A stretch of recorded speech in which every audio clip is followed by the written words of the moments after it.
చిట్టా number 2 of the day. Mohammad Mossadegh Iran prime minister ఉండే.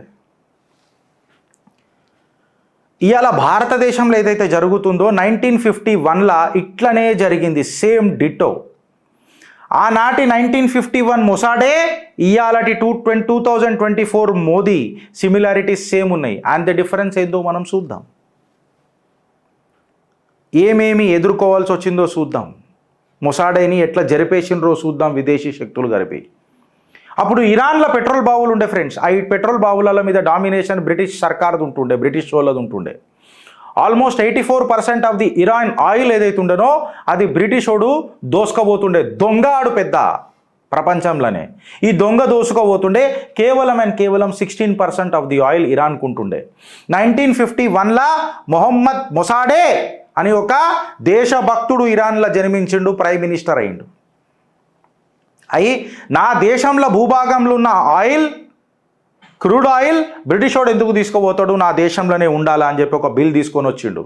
Bill తీసుకొని వచ్చినప్పుడు ఇరాన్లో ప్రజలందరూ ఆనందానికి గురైనరు. అలా అంతులేని సంతోషానికి గురైంది వాళ్ళ ఆత్మ. అరే మనకి ఇక గరీబీ పోతుంది, పావర్టీ నుంచి మనం వెళ్ళిపోతాము, అందరం అమీర్లం అయిపోతాము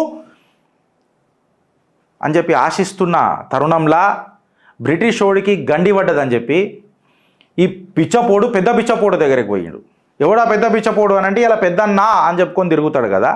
అమెరికా దగ్గరికి పోతే CIA $1 మిలియన్ బడ్జెట్ పెట్టి మొసాడేని ప్రైమ్ మినిస్టర్ పదవి నుంచి జర్పనీకే విశ్వ ప్రయత్నం చేసుడు స్టార్ట్ చేసింది. $1 మిలియన్ అంటే సుమారు ఆ జమానాల, ఏ జమానాలను $1 మిలియన్ అంటే 4250 crore రియాల్స్ ఇరానియన్ కరెన్సీ ప్రకారం. 4250 crores రియాల్స్. అందులో నుంచి అమెరికా ఆల్మోస్ట్ 631 కోట్ల రియాళ్ళు జర్నలిస్టుల మీద ఖర్చు చేసింది. ఫేక్ నరేటివ్ జర్నలిస్టుల మీద ఖర్చు చేసింది. ముస్లిం క్లర్క్లకు ఇచ్చింది, మొసాడేకి అగెయిన్స్ట్గా మాట్లాడనీకే. ఇన్ రిటర్న్గా ఈ ముస్లిం క్లర్కులు, ఈ ఫేక్ జర్నలిస్టులు గాయ్ గత్తర ఇప్పుడు మన చింతపండు నవీన్ ఎక్సెట్రా ఒక పార్టీకి, ఏ పార్టీకి పుట్టారో వాళ్ళకే తెలియదు. మొన్న ఆయన కండవా కప్పుకుంటుంది కూడా ఉంది. So I don't let me not go into the details of the subject right now. He is not important to us. అట్లా ఎన్నో ఛానళ్ళు ఉన్నాయి. 3x3 channel, 3x2 channel, 5+5 channel.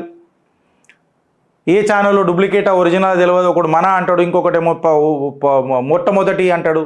కానీ దానిలో తొలి వెలుగు రాదు, వెలుగు లేదు. సో ఇట్లాంటివి మస్తు ఉన్నాయి.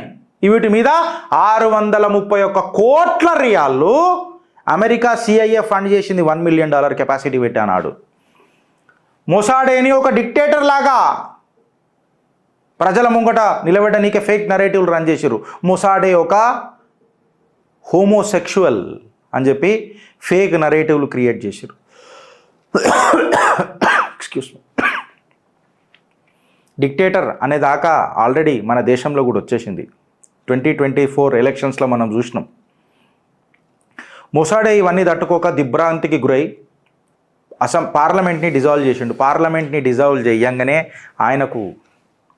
ఆయన రాజకీయ చరిత్రకు గడ్డపార పెట్టేసిండ్రు.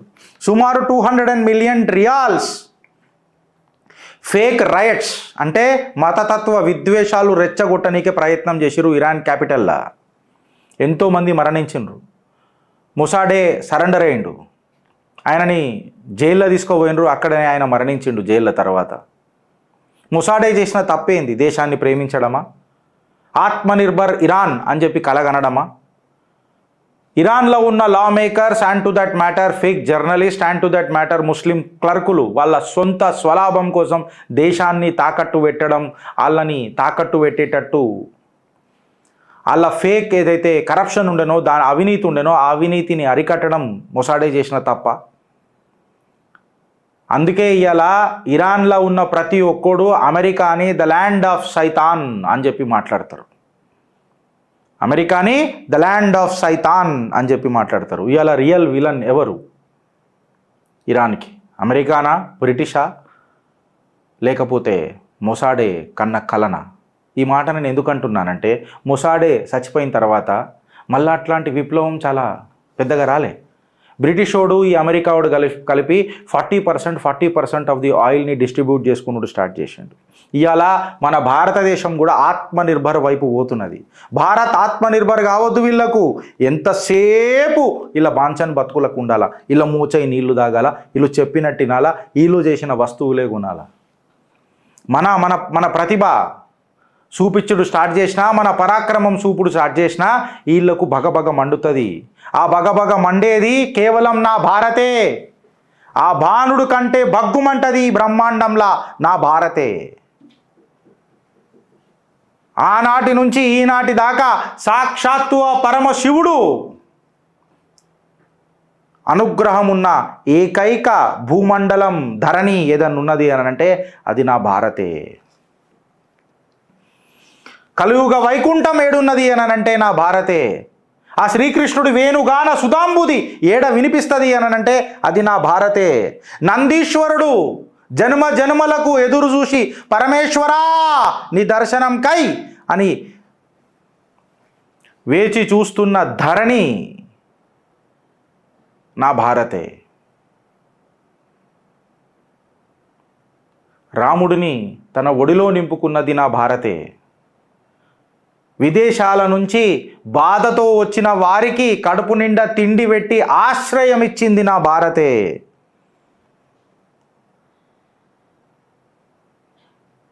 నా భారత్ బానిసగాద్, బాంఛన్ బతుకుగాద్. నా భారత్ ఒక విశ్వగురు. భారత్ మాతాకి జై.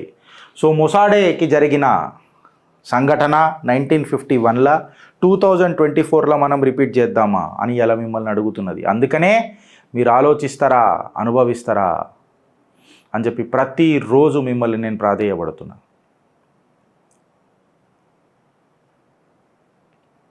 దయచేసి డిస్టార్ట్ కాకుండ్రి, చరిత్ర తెలుసుకొండ్రి. వీళ్ళు మన చరిత్రనే మనకు చెదలు పట్టించిండ్రు, చింపేసిండ్రు, కాల్చేసిండ్రు. ఒక చిన్న మన ప్రతిభ, మన పరాక్రమం ఎంత వైభవంగా ఉండేనో ప్రయత్నం చేసే చిన్న ఏమంటారు ఒక ప్రాక్టీసే మేము చిత్రగుప్తులో మొదలెట్టినాం. We're least interested about any sort of a commercials. We have tried to be a nationalistic. ప్రతిసారి ఒక నేషనల్ అజెండానే మేము ముంగటికి తీసుకొచ్చినాం ఫ్రెండ్స్. ఇంకొక అజెండా మాకేం పెద్దగా లేదు. సో మీరు డీవియేట్ కాకుండ్రి. నేను ఆధారాలతో మీకు ముంగట పెట్టిన. మణిపూర్ మీద కూడా మాట్లాడినావా గిరీష్ ఎప్పుడు అన్నానంటే నేను ఇప్పటికి ఒక 5 సార్లు మాట్లాడినా మణిపూర్ మీద. మణిపూర్ సంఘటన ఏడికేని మొదలైంది. ఒకసారి హైకోర్టు జడ్జిమెంట్ ఏం చెప్పిందో చూడుండ్రి. ఆ హైకోర్టు జడ్జిమెంట్ తర్వాతనే లొల్లి షురువైంది. ఇది పార్లమెంట్ సాక్షిగా కూడా చాలామంది మాట్లాడారు. దాని తర్వాత ఏమైంది, ఇప్పుడు ఏమవుతుంది, చిత్రగుప్తుల ప్రతిసారి మాట్లాడినాం. నీట్ మీద నేనే భారతీయ జనతా పార్టీని కడిగి పాడేసిన. భావి తరాలకు మన భావి భవిష్యతే విద్యార్థులు, వాళ్ళతో చెలగాటం అనేది చాలా తప్పు. మోదీ అయినా ఎవరైనా దీన్ని ఖచ్చితంగా ఖండించాలా. This should be treated as a educational terrorism. వాళ్ళ మీద ఊపా చట్టం కూడా పెట్టాలా అని చెప్పిన నేను. ఫస్ట్ నేనే మాట్లాడిన. ఫస్ట్ సిబిఐకి ఇచ్చే కంటే ముందు కూడా తెలుగు ఛానళ్ళల్లో ఫస్ట్ మాట్లాడింది చిత్రగుప్త్. భారతీయ జనతా పార్టీకి కౌంటర్ ఇచ్చింది కూడా చిత్రగుప్త్. ఇది గ్రేస్ మార్కుల మీద కేసులాలు తీసుకొచ్చి Disha Panchal versus Union of India case, ఆ రిట్ పిటిషన్ నంబర్ ఏదైతే ఉండనో దాన్ని కూడా తీసుకొని వచ్చి డీకోడ్ చేసి మాట్లాడింది కూడా Chitragupt. And if you somebody says that మేము మాట్లాడలేదని అంటే మీ మూర్ఖత్వానికి ఇచ్చిపెడతా వాళ్ళకి. ఒకసారి పోయి ఒక cursory reading to our channel will get you facts, all the facts. మన చిత్రగుప్త్ ఫ్రెండ్స్, మోతబరి బ్యాచ్.